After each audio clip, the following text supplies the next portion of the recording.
Ladies and gentlemen, good morning everyone. Welcome to the Learning and Teaching Expo 2017.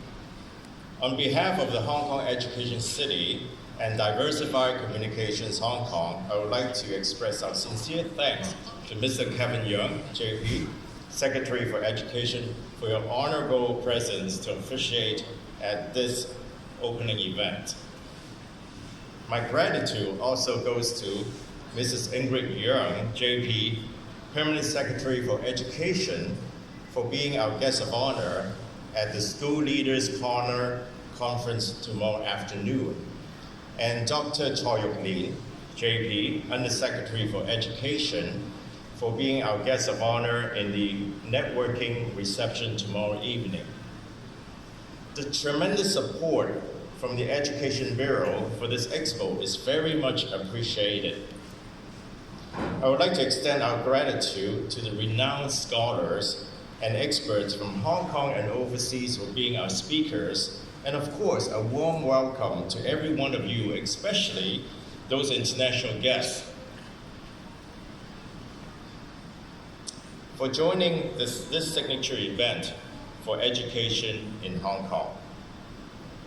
The Learning and Teaching Expo comes to its 8th year, and the theme of the expo is Tomorrow Learning Today. In this constantly evolving global community, it is of utmost significance that we cultivate our next generation diverse fundamental literacy, competency, and character qualities for success. We're greatly honored to have Professor Michael Fulton and Professor Hale Abelson to discuss the necessary skills students should acquire to embrace forthcoming challenges in this fast-changing world.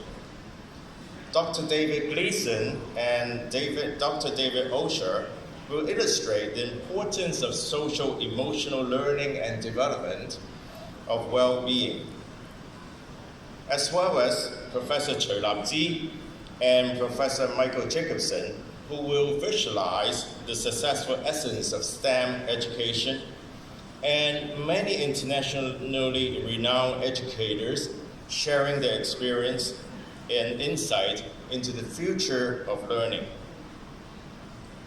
Those of you who have attended the expo for the past few years will probably have noticed our rapid development. I'm particularly delighted that this year we are partnering with the Vocational Training Council for the first time, gathering scholars and experts to discuss the development of vocational and professional education and training in the Asia-Pacific region. Internationally, we have partnered with the UK since 2012 with the UK Pavilion. Thanks for the continued support from UK Department for International Trade and British Educational Supplies Association. We also had the Finnish Pavilion since 2015.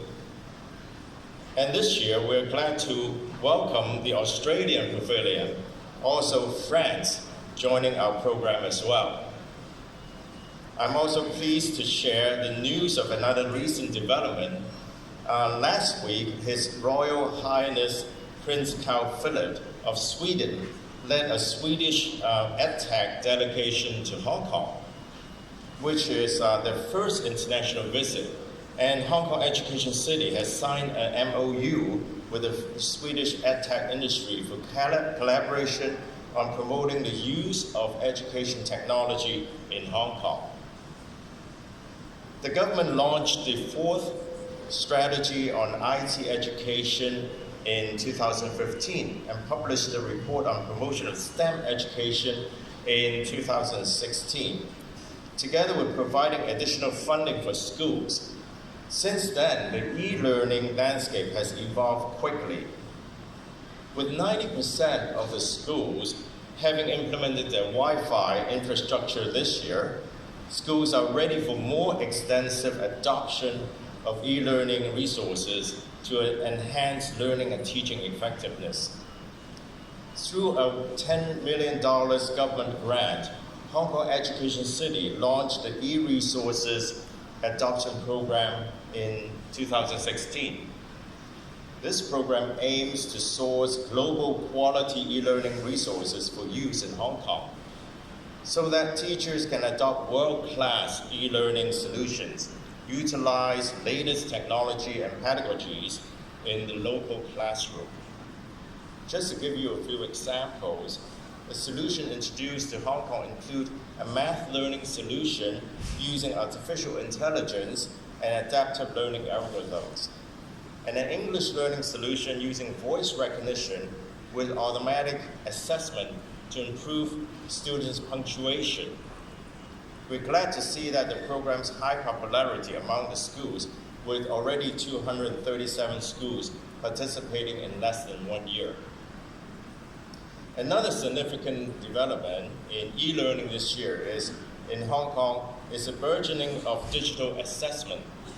Hong Kong Education City, in collaboration with the Hong Kong Examination and Assessment Authority and the Education Bureau, introduced a STAR student assessment platform. The STAR platform contains tens of thousands of high-quality, well-calibrated assessment items covering Chinese, English, and mathematics. It will help teachers understand more about the competency of their students and facilitate more effective learning and teaching. This is a very good example of technology bettering education in an effective fashion. Since the launch in January 2017, already over 250 schools and 52,000 students have used this platform. Hong Kong Education City is committed to bringing digital assessment transformation in Hong Kong and will continue to support schools to adopt digital assessment. I'm also glad to share with you that the Expo's online registration this year has seen a 28% growth compared with last year, reaching 12,000 registrations. I believe the coming 3 days Expo, with more than 300 exhibition booths and over 200 programs and activities hosted by educators from all over the world, will make your visit a very fruitful one. I would like to express my heartfelt thanks to the advisory committee, the program committee, hundreds of participating schools, exhibition partners, supporting organizations for your great contributions. I also sincerely appreciate the effort of our strategic partner, Diversified Communications Hong Kong, to make this Expo a very big success. Last but not least, I would like to thank every one of you who are coming here to the Learning and Teaching Expo 2017.